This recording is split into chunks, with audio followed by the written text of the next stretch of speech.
मैं पहले pace bowler अच्छा खेलता था, स्पिनर उतना अच्छा नहीं खेलता था, पर अब मैं पेस बॉलर से ज़्यादा अच्छा स्पिनर खेलने लग गया हूँ, क्योंकि सिर्फ और सिर्फ इस टेक्निक की वजह से।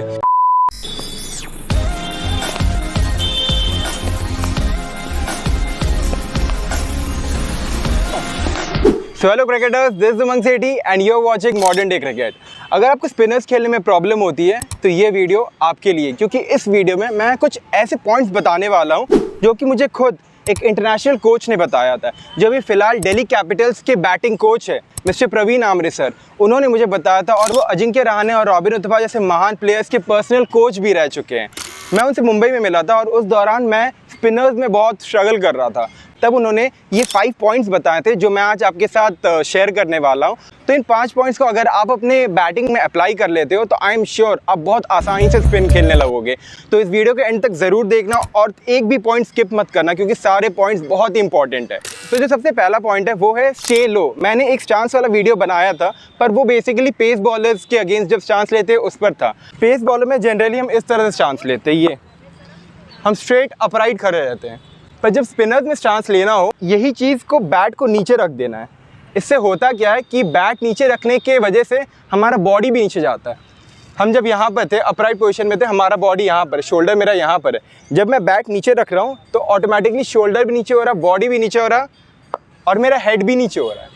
हेड नीचे होने की वजह से मेरा आई साइड, जो आई लेवल है, वो भी डाउन हो रहा है। और जितना आपका आई लेवल डाउन होगा उतना ज़्यादा आपको इजी होगा लेंथ जज करना, फ्लाइट जज करना, कि किस बॉल को स्टेप आउट करना है, किस बॉल को पीछे जाना है। तो ये एक प्लस पॉइंट हो जाता है जब आप लो रहते हो।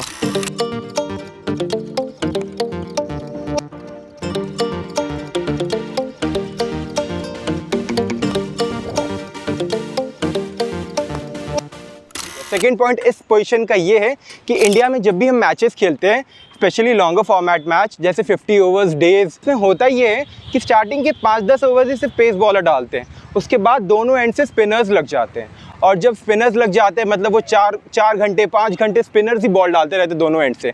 तो अगर आपको लंबा इनिंग खेलना है तो ऑब्वियसली आपको 4-5 घंटे स्पिनर्स खेलना ही पड़ेगा। तो अगर आप स्पिनर्स को इस पोजीशन में खेलते हो, 4-5 घंटे अगर ऐसे बैटिंग करोगे, तो आपका ये जो हैंड है ना, ये टॉप हैंड, वो थक जाएगा, क्योंकि ये एक एक्टिवेटेड पोजीशन है।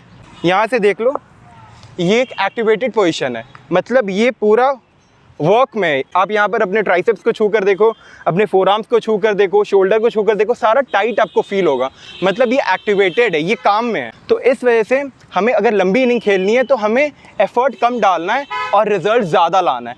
तो अगर हम बैट को नीचे रखते हैं तो इसमें क्या होता है कि आप अब अपना हैंड टच करके देखो, अपना शोल्डर टच करके देखो, अपना ट्राइसेप्स टच करके देखो, फोरआर्म्स टच करके देखो, ये एकदम लूज़ है, मतलब ये रेस्ट पोजीशन में। आप अगर स्टांस में इसको पूरा रेस्ट रखते हो, आप ज़्यादा देर के लिए एक्टिव रह पाओगे, आपके हैंड्स थकेंगे नहीं और आप लंबी इनिंग खेल पाओगे। क्योंकि जनरली जब हम थक जाते हैं तो हमारा कुछ इस तरह से हो जाता है स्टांस, मतलब जब हम थक जाते हैं तो अपना पूरा बॉडी वेट इसमें डाल देते हैं, इस तरह से गिर जाते हैं। अगर इस थकान वाले पोजीशन को ही हम अपना स्टांस बना लें तो हम ईजीली, मतलब आपदा को अवसर में बदलने वाली बात हो जाएगी कि आप अपने आपको जो प्रॉब्लम है, आप थक जा रहे हो, उसी को अपना स्टांस बना लिया है। उसमें बस ये एडजस्टमेंट करना कि बैट को नीचे ही रखो, पर body straight, body upright, bat नीचे, ठीक है। तीसरा पॉइंट ये है, जैसी बॉलर डिलीवरी स्ट्राइड पे आए, आपको लगेगा कि अच्छा ये सब तो हो गया, तो फिर बैकलिफ्ट कब लेंगे? क्योंकि शॉट में अगर पावर चाहिए तो बैकलिफ्ट तो ज़रूरी है। बैकलिफ्ट हमें पेसर में पहले से ही बैकलिफ्ट लेके रखे हुए थे कि इस तरह से था, इनिशियल में बैकलिफ्ट हाई जाता था। इसमें स्पिनर में आप आराम से रेस्ट पोजीशन में रहो नीचे, जैसे ही वो डिलीवरी स्ट्राइड में आए, जैसे ही वो लोडिंग करे अपना, आपको बैक थाई, ये इस तरह से आपको अपना ट्रिगर मूवमेंट लेना है, जो इनिशियल जिसको बोलते हैं। कुछ नहीं करना, ये। उसके बाद आप आराम से अपना शॉट खेलो, फ्रंट फुट खेलना फ्रंट फुट खेलो, यहीं से बैक फुट प्रेस करके बैक फुट खेलो। और एक चीज़ ये है कि जब हम ऐसे लो रहते हैं, स्पिनर्स में लो रहते हैं, तो स्वीप वगैरह भी आराम से खेल पाएंगे। आराम से बैट ऑप्शन के बाहर से स्वीप मार सकते हैं, लेग स्टंप वाला बॉल स्वीप मार सकते हैं। पर अगर हम इस पोजीशन में बैटिंग करेंगे, इतने हाइट से अचानक से स्वीप में जाना बहुत चैलेंजिंग हो जाता है, बहुत टफ हो जाता है। और साथ ही आपको लेंथ जज करने में भी प्रॉब्लम होगा। अगर आप इतने हाइट में खड़े रहोगे, इस हाइट से आप इतना नीचे जाओगे तो बहुत ज़्यादा आपका हेड मूवमेंट होगा, जिसकी वजह से आपको लेंथ जज करने में प्रॉब्लम होगा, आई साइट सही नहीं बैठेगा, तो ये सारे प्रॉब्लम्स आ सकते हैं। एक और चीज़ कि जब भी हम स्पिनर में चांस ले रहे हैं तो जैसे पेस बॉलर में ना एक हार्ड एंड फास्ट रूल रहता है कि आपको अपना बॉडी स्ट्रेट रखना है, अलाइनमेंट सही होना चाहिए, शोल्डर हल्का खुला हुआ और मतलब सब कुछ परफेक्ट होना चाहिए। पर स्पिनर में इतना हार्ड एंड फास्ट नहीं है। स्पिनर में ये सारी चीज़ें इतनी ज़्यादा ज़रूरी नहीं होती है, क्योंकि स्पिनर्स में आपको बहुत ज़्यादा टाइम मिलता है। पेसर्स में आपको उतना टाइम नहीं मिलता, आपको क्विक रिएक्ट करना पड़ता है, आगे पीछे मतलब सब कुछ क्विक होता है।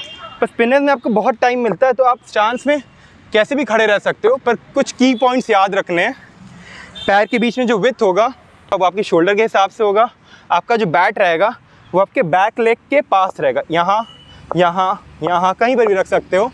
आपका जो हैंड रेस्ट करेगा वो सामने वाले नी पे रेस्ट करेगा और जो हेड पोजीशन रहेगा वो इस नी के ऊपर रहेगा।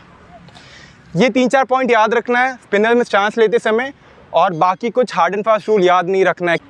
ईजी एंड रिलैक्स, जैसे ही बॉलर डिलीवरी स्ट्राइट पे आए बैक थाई पे बैटिंग कर रहे हैं, जैसे ही बॉलर डिलीवरी स्ट्राइट पे आए बैक थाई पे, उसके बाद आप खेलो आराम से। ये एक पॉइंट है जो मुझे प्रवीण आमरे सर ने बताया था और जिसकी वजह से मुझे बहुत अच्छे रिजल्ट्स देखने मिले अपने बैटिंग में, और सच में ये वर्क किया मेरे लिए। इस वजह से मैंने आपके साथ शेयर किया, तो आई एम श्योर ये आपको भी बहुत हेल्प करेगा। इसके लिए आप एक ड्रिल कर सकते हो। ड्रिल ये है कि आपको इसी तरह से चांस में खड़े हो जाना है, लो होकर बिल्कुल, और सामने से अपने पार्टनर को बोलना अंडर आर्म बॉल फीड करने। तो जैसे ही वो बॉल फेंक रहा है आपको इस तरह से इनिशियल लेना है। आपका बैट चल गया बैक थाई में, और जिस तरफ बॉल ऑफ स्टंप में, मिडिल स्टंप में, लेग स्टंप में, कहीं पर ही पैर निकाल के ड्राइव।